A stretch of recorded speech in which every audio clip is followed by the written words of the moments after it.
ছাত্রদল এবং ছাত্র শিবির এখন একে অপরের প্রতিপক্ষ, এটা রিয়ালিটি। আগে তারা উভয়ই নিপীড়িত ছিল, সেখানে ফ্যাসিবাদের বিপক্ষে দীর্ঘদিন ধরে লড়াই সংগ্রাম করেছে। তখন যেই ঐক্য এবং বন্ধুত্ব, সেটা এখন আশা করাটাই ভুল হবে, কারণ এরা এখন রাজনৈতিক প্রতিপক্ষ।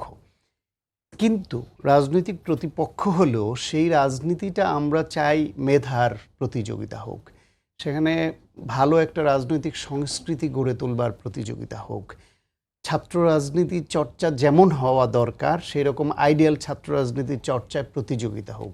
মারামারি, কাটাকাটি, নোংরা পলিটিক্স সেটা কেউই চায় না। আপনি এখানে দেখেন আসিফ শিবিরের কি আন্তর্জাতিক বিষয়ক সম্পাদক, যেটা আপনি বললেন, এবং এর কোনো ক্যাম্পাসে এই যে ডাকসু জকসু বা কোনোটার সঙ্গে তো এখন সে যুক্ত না। তার যেই ভাষা, সে কেন্দ্রীয় নেতা,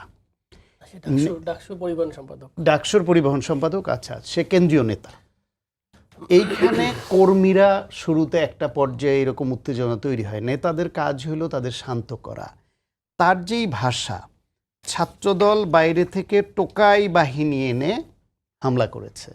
টোকাই বাহিনী এই যে বক্তব্যটা দিল, এখন ছাত্রদলের যে বক্তব্যটা দিবে, সে ছাত্র শিবিরকে পাল্টা এইরকমই আর একটা ভাষায় আক্রমণ করবে নিশ্চয়ই। সে করে সাধারণত, যদি না করে তাহলে আমি বলবো তার শালীনতা বোধ আছে।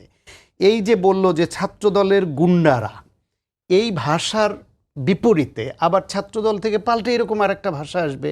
তো এই ভাষা প্রয়োগ না করেও তো সমালোচনা করা যেত। ছাত্রদলের যেটা যেটা ছাত্র শিবিরের চোখে, তাদের দৃষ্টিতে অন্যায় মনে হয়, সেটা সমালোচনা করবে, সেটা প্রতিবাদ করবে, সব করবে। কিন্তু এই রকম এক একটা শব্দ কিন্তু পাল্টা শব্দের আহ্বান করে এবং আস্তে আস্তে উত্তেজনা বাড়ে। এই প্র্যাকটিসের মধ্যে তো ছাত্র শিবির যে নাই, এটা তো ওর ভাষা দেখে আমরা বুঝতে পারছি না। এই যে বলল যে প্ল্যাকার্ডে কারা ছিল, সাধারণ ছাত্রদের প্ল্যাকার্ড, ইনকিলাব মঞ্চ বলেছে, সাধারণ ছাত্রদের প্ল্যাকার্ড, সাধারণ ছাত্রদের দাবি সম্বলিত প্ল্যাকার্ড বহনকারীরা কি সাধারণ ছাত্র ছিল? সেই বহনকারী কারা? যাহাই ইনকিলাব মঞ্চ, তাহাই শিবির, তাহাই জামাত, এরকম একাকার হয়ে গেছে তো সব জায়গায়, সেটা আমরা জানি।